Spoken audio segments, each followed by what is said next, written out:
ગાંધીધામમાં આવેલ સુંદરપુરી સ્લમ વિસ્તારમાં છેલ્લા કેટલાક વર્ષોથી ગેરકાયદેસર ભંગારના વાડા ધમધમી રહ્યા છે। ત્યારે આ ભંગારના વાડાઓની અમારી ટીમ દ્વારા મુલાકાત લેવામાં આવી હતી। ભંગારના વાડાના માલિકોને નગરપાલિકાના પરમિશનનું કે કોઈ સેફટીના કાગળોનું પૂછતા તેઓ પાસે કોઈ જ પૂરતા કાગળ જોવા મળ્યા ન હતા। આમ જ ગેરકાયદેસર છેલ્લા કેટલાય વર્ષોથી આ વાડાઓ ધમધમી રહ્યા છે। અને નવાઈની વાત તો એ છે કે આટલા વર્ષોથી ચાલતા આ ગેરકાયદેસર વાડાની મુલાકાતે તંત્ર પણ નથી આવ્યું કે નથી તંત્ર દ્વારા કોઈ કાર્યવાહી કરવામાં આવી। 24 કલાક ધમધમતા આ રોડ ઉપર ખુલ્લેઆમ ગેરકાયદેસર ભંગારના વાડાઓ ધમધમી રહ્યા છે અને તેઓના ભંગાર પણ રોડ પર પડેલો જોવા મળતો હોય છે અને તેઓની મુલાકાત અમારા દ્વારા લેતા તેઓને કોઈ જ ફરક પડ્યો ન હતો। આ ઉપરથી સ્પષ્ટ જણાઈ આવે છે કે આ લોકો ઉપર તંત્રની મીઠી નજર હોઈ શકે છે।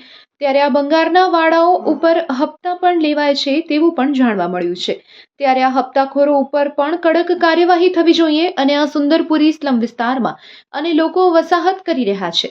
જો આ ભંગારના વાડાઓમાં આગનો બનાવ બનશે કે પછી કોઈ અનિચ્છનીય ઘટના ઘટશે તો કેટલાય લોકોના જીવ જોખમમાં મુકાય તેવી સ્થિતિ સર્જાઈ શકે છે। આ વાડામાં પ્લાસ્ટિક, પુઠ્ઠા જેવી અનેક ચીજ વસ્તુ પડેલી જોવા મળી રહી છે।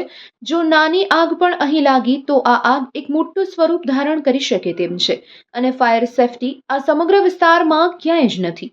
ત્યારે શું તંત્ર કોઈ મોટી દુર્ઘટના સર્જાય તેની રાહ જોઈ રહ્યું છે તેવા સવાલ પણ લોકોમાં ઉઠવા પામી રહ્યા છે। ત્યારે આ ભંગારના તમામ વાડાઓની મુલાકાત લઈ અને તાત્કાલિક તેઓ સજાગ બને તેવી લોકો દ્વારા માંગ કરવામાં આવી રહી છે।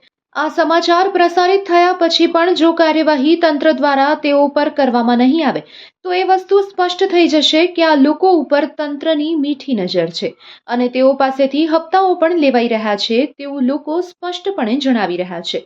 રિપોર્ટ બાય સુનિલ બદ્રુ સાથે શ્યામ માતંગ, બ્યુરો ઓફિસ, ગાંધીધામ।